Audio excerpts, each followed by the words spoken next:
क्या शुक्र की महादशा, वेनस की महादशा जो बन रही है विजय थालापति के हॉरोस्कोप में, तो भी पब्लिक डोमेन में उनकी हॉरोस्कोप उपलब्ध है। पब्लिक डोमेन में उपलब्ध हॉरोस्कोप के आधार पर लोग समझने का प्रयास करते हैं कि विजय थालापति का फिल्मी जर्नी इस तरह का रहा, सुपरस्टार बने साउथ फिल्म इंडस्ट्री के तमिल फिल्म में, और डब फिल्में अदर लैंग्वेजेस में भी। इसके साथ साथ उन्होंने पॉलिटिक्स में जो एंट्री इस बार किया है, का संकेत क्या एस्ट्रोलॉजी में, क्या सेंस है हॉरोस्कोप का उनके जीवन पे, ये हम लोग देखने का प्रयास करते हैं। क्या वाकई में बना रही है विजय को साउथ पॉलिटिक्स का अगला बड़ा चेहरा, ये हम लोग को समझना है आज।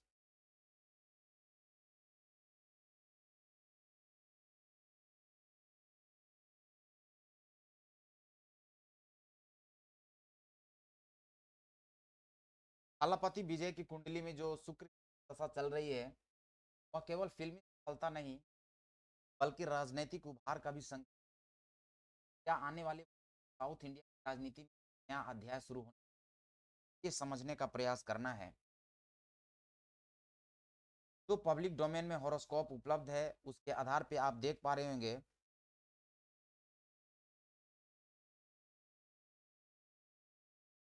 इनका कैरियर भाव यानी दसम हाउस जो बात कर रहे हैं,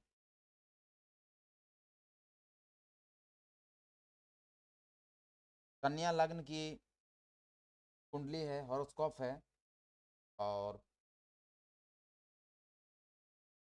का जो कॉम्बिनेशन है प्लैनेट का, सूर्य का, मरकरी का और सैटर्न का, शनि का, ये तीनों का जो कॉम्बो बन रहा है कैरियर भाव में, बुध की राशि में, कहीं ना कहीं एक अच्छा राजयोग बना रहा है।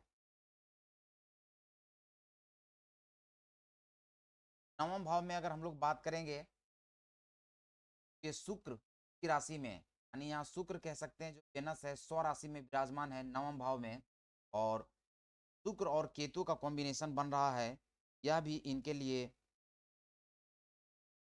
कैरियर प्रोस्पेक्ट से एडेड एडवांटेज देता है। 11वें भाव में आप देख पा रहे होंगे चंद्रमा और मंगल का कॉम्बिनेशन बन रहा है, और वो भी चंद्रमा की राशि में, यानी चंद्रमा यहाँ भी स्व राशि में है, तो public connection, larger than life वाला सीन बनाता है यहाँ पे। Extra ordinary public connection stardom देने का काम करता है। राहु तृतीय भाव में है मंगल की राशि में, आप 8 नंबर देख रहे होंगे, तो मंगल की राशि 8, मंगल की राशि में विराजमान है राहु। और राहु यहाँ कम्युनिकेशन को, लोगों तक अपनी बातें पहुंचाने का जो मीडियम्स है तो डिनोट करता है। यही कारण है कि मेकिंग में इस तरह का अवसर मिल पाया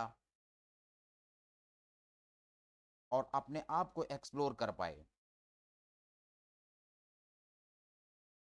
जुपिटर इनका 6th हाउस में है शनि की राशि में, जहाँ 11 आप इंडिया हुआ देख रहे हैं राशि मान, और जुपिटर विराजमान है। इस तरीके से इनका हॉरोस्कोप बन रहा है। शुरुआती जीवन तो संघर्ष और जिम्मेदारी से भरा हुआ रहा होगा इनका, और दसम भाव में शनि होने से बहुत ही कम उम्र में जिम्मेदारी आना, सेल्फ मेड मैच्योर पर्सन बनना, और से कई बार इनका टकराव होने की पॉसिबिलिटी बनता है, और ग्रोथ इनका धीरे धीरे हुआ है, ऐसा दिख रहा है इनके हॉरोस्कोप में। सूर्य और शनि एक साथ हो गए तो अंदर लीडरशिप भी डेवलप हो रही होती है, लेकिन रिकॉग्निशन देर से मिलती है। हॉरोस्कोप का मोटे तौर पर ये कंक्लूजन जो दसम भाव में जो प्लैनेट विद्यमान है, ये हम लोग एनालिसिस कर पा रहे हैं।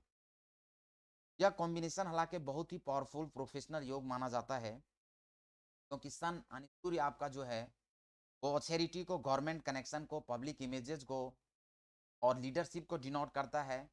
मरकरी कम्युनिकेशन को, राइटिंग को, मीडिया को, एनालिसिस को, teaching and scripting, film making के डेप्थ स्किल को दिखाने का काम मरकरी करते हैं। और सैटर्न आपका लॉन्ग टर्म स्ट्रक्चर, मास वर्क, रियलिज्म और एडमिनिस्ट्रेशन को डिनोट करता है।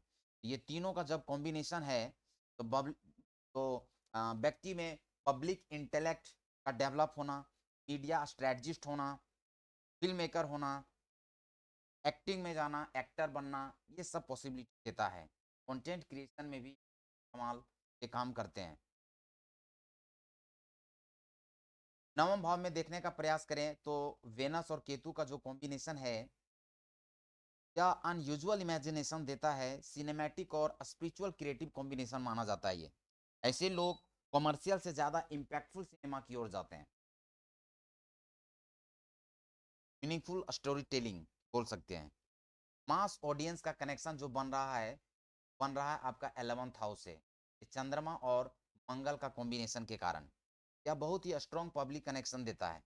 सोशल मीडिया में ग्रोथ, ऑडियंस का attraction, energetic networking, public influence, motivational personality.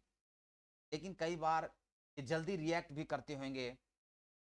चंद्रमा की जो पोजीशन यहाँ 11th हाउस में है, सब्जेक्ट को लेके, मैटर को लेके जल्दी रिएक्ट करना, कई बार फ्रेंड सर्कल में कॉन्फ्लिक्ट होना, इमोशनल इम्पल्सिवनेस होना, ये सब भी क्रिएट करने का काम 11th हाउस कर रहा है।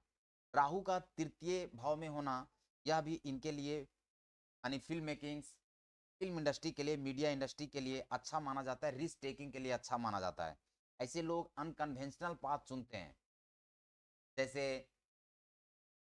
फिल्मों से संबंधित काम, पॉलिटिक्स से संबंधित काम, ये सब जो काम है अनकन्वेंशनल पाथ माने जाते हैं और इनका डिजिटल प्लेटफॉर्म से राइज होता है। गुरु की अगर पोजीशन देखें तो गुरु हाउस में शनि की राशि में विराजमान है, जो प्रैक्टिकल विजडम देने का काम करते हैं। आइडियलिज्म और रियलिज्म दोनों को बैलेंस करने का काम करते हैं। एज बढ़ने के साथ साथ मैच्योर ऑफ इन्फ्लुएंस आते जाता है। काउंसलिंग, मेंटरिंग, गाइडेंस तरह तरीके का रोल में धीरे करते हैं, चाहे वो फिल्म, पॉलिटिक्स या जिस किसी कर रहे हों, करने का मौका इनको के माध्यम का मेंटरिंग लेवल का अपना पोजीशन बनाते हैं। ओवरऑल कैरियर प्रोस्पेक्ट की अगर हम बात करें तो इनका डायरेक्शन, स्क्रीन प्ले, एक्टिंग, ये सब प्रोफेशन बहुत अच्छा रहा है। 10th हाउस में जो विराजमान है प्लैनेट सैटर्न, सन और मरकरी, और चंद्रमा और मंगल का 11th हाउस में, शुक्र और केतु का 9वें भाव में, और तृतीय भाव में राहु का होना, ये मोटे तौर पर इनको फिल्म इंडस्ट्री में तरीके का सुपर स्टार का दर्जा दिलाने में सफल रहा। अभी जो वर्तमान में इनकी महादशा चल रही है वो चल रही है। आगे हम लोग अगला पीपीटी कब से प्रारंभ हुई, कब तक चल रही है, कब तक चलेगी, इनका इस तरह का जो चेंजेज हुआ है इनके कैरियर को लेके, के स्टारडम को लेकर का चीज़ें, बीच में कुछ कॉन्फ्लिक्ट आया, तो इन सब चीज़ों को लेके क्या शुक्र कर रही है। कि महादशा सबसे बिगेस्ट स्ट्रेंथ होता है कि जनता में इमोशनल अपील देगा, फिल्म करिश्मा देगा, खुद का सपोर्ट देता है इनको, विजुअलाइजेशन का ही काम कह सकते हैं, ने अपना एग्जीक्यूशन बेहतर तरीके से है।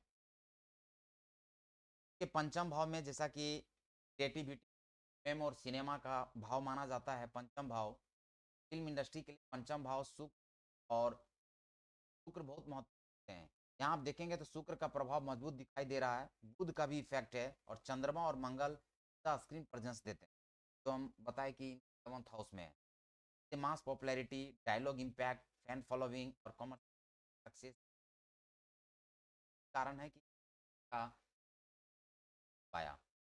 तो फिर बात करें का प्रभाव 10th भाव में जो विराजमान है, अथॉरिटी और पब्लिक कनेक्शन है, सरकार का संचार से जुड़ाव, मेहनत से ग्रोथ, लॉन्ग टर्म स्टारडम, मास। चंद्रमा का जो इफेक्ट है, चंद्रमा मजबूत पर हो तो ऑडियंस, फैमिली ऑडियंस का सपोर्ट, फैन डेवलप होता है। यही कारण है कि एक्टर केवल स्टार नहीं बल्कि मूवी करता है उनकी लाइफ में। अगर हम बात करें पॉलिटिकल एनालिसिस की, सूर्य की भूमिका समझने का प्रयास कर रहे हैं। राजनीति अत्यंत ही महत्वपूर्ण ग्रह है। लीडरशिप का प्रभाव इनको पॉलिटिकल करता है। सूर्य था, आप देख पा रहे होंगे, दसम भाव। ये करिश्मा है जो इस तरह का स्टारडम मिला है। शनि का मास कनेक्शन, शनि जनता से जुड़ाव, वर्कर्स, ग्रासरूट सपोर्ट का ग्रह माना जाता है। स्ट्रॉन्ग सैटर्न का इन्फ्लुएंस का तो लार्ज पब्लिक सपोर्ट ना, मिडिल क्लास कनेक्शन बनना, स्ट्रक्चर्ड पॉलिटिकल ऑर्गेनाइजेशन आ सकते हैं। सारा का सारा इंडिकेशन लाइफ में आप देख खाली मीडिया आप इस चीज कर सकते हैं। पॉइंट ऑफ व्यू इफेक्टिव है, तरीके से बैठता है। राहु का इफेक्ट हम लोग, राहु का इफेक्ट माया ग्रह माना जाता है। प्राइज देते हैं, अटेंशन, आप देख पा रहे होंगे। फिल्म स्टार से राजनीति में ट्रांजिशन,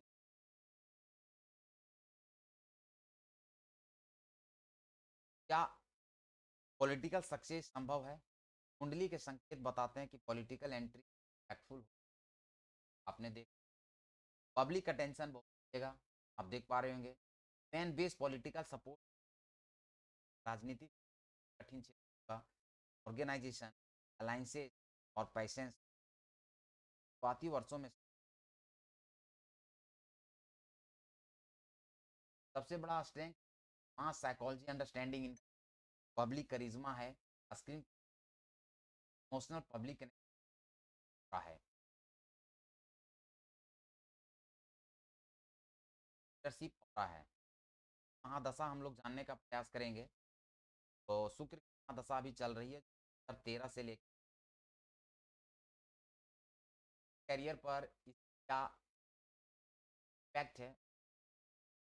महादशा जनरली स्टारडम जाता है, अब brand value, attraction and following मदद करता है। एज में पेन या पॉपुलर बढ़ना, हाई बजट स्टाइलिश में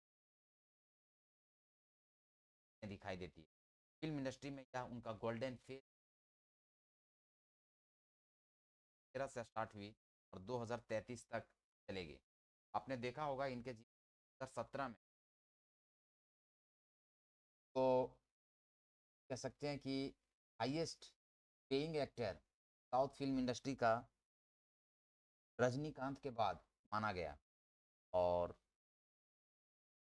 ग्लोबल फोर्स फोर्ब्स इंडिया के भी द्वारा तो टॉप 100 अर्निंग एक्टर के तौर पर, अर्निंग पर्सनालिटी के तौर पर लिस्ट में लाया गया। ये शुक्र की महादशा में, और इनका शुक्र की महादशा 2033 तक चलना है। ये ट्रांजिशन जो है सिनेमा से पॉलिटिक्स में, यह भी कहीं ना कहीं रिलेट करने का प्रयास कर रहे हैं और तो सपोर्ट ही करेंगे 2033 तक का पोजीशन बनाने का अवसर है। वेनस प्लस पॉलिटिक्स कनेक्शन, अगर शुक्र जनता से इमोशन बनाए, पब्लिक अट्रैक्शन बढ़ाए,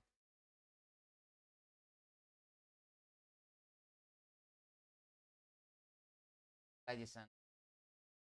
योग बन, आप देख पा रहे होंगे।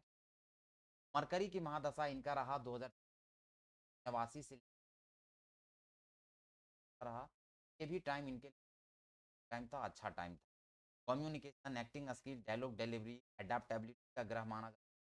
यह फेज एक्टिंग में ग्रोथ देगा, इंडस्ट्री लर्निंग, कमर्शियल स्टैब्लिशमेंट का रहा होगा। जीवन काल अगर मरकरी की महादशा देखने का प्रयास किया जाए तो ये काफ़ी चीज़ें रिलेट होता है उनके लाइफ। केतु की महादशा 2006 से प्रारंभ हुई, 2013 तक चला। में ट्रांसफॉर्मेशन हुआ, स्पिरिचुअल डिटैचमेंट, इमेज शिफ्ट होता है। इस दौरान इनमें अलग-अलग तरीके का रोल करना, लीड रोल में कन्वर्ट होना, ट्रांजिशन। कई एक्टर्स के जीवन नई एक्टर से कल्ट फिगर बना देते हैं। सब चीज़ें लाइफ में देख। भाई पॉलिटिक्स ड्यूरिंग की महादशा में ही पॉलिटिक्स ट्रांजिशन। सामान्यतः लोग सोचते हैं राजनीति आती है, क्या यही modern celebrity politics, Venus public attraction, Rahu mass media, Saturn masses, sun और सबों का साथ मिलकर काम करते हैं, तो पेन बेस का काम करते हैं। पब्लिक इमोशनल कनेक्शन बढ़ाने में पॉलिटिकल, अगर हम तक समय है इनके पॉलिटिकल स्ट्रक्चरिंग करने का, कैडर बिल्डिंग करने का, लाइंसेस फॉर्मेशन, पब्लिक ब्रांडिंग है। तो आपने जीवन में जो प्लैनेट्स और जो राजयोग बन रहे थे इनके दसम भाव में, नवम भाव में, 11वें भाव में, और राहु का तृतीय भाव में होना, या इस तरीके से, और वर्तमान में चल रही शुक्र की महादशा कहीं न कहीं जीवन को और इनके करियर को ट्रांजिशन मोड में लाने का काम किया है। ठीक है, इसके पहले 15 से 20 साल पहले वैसा इकोसिस्टम डेवलप हुआ, और रिसेंट में इनकी फ़िल्में पर्दे पे आने पे ऑब्जेक्शन आई। स्टेट गवर्नमेंट के द्वारा भी बहुत सारी परेशानियाँ इनको फेस करना पड़ा। कहीं न कहीं कह सकते हैं, इस तरीके का इनका वो सिस्टम डेवलप हुआ, इनको पॉलिटिक्स में आना पड़ा। तो आपको विजय थलपति के जीवन काल का जो एनालिसिस हमने दिया, वो आपको कैसा लगा? आप कमेंट सेक्शन में ज़रूर बताएँ, और हमारे चैनल को लाइक करें, सब्सक्राइब करें और शेयर करना ना भूलें।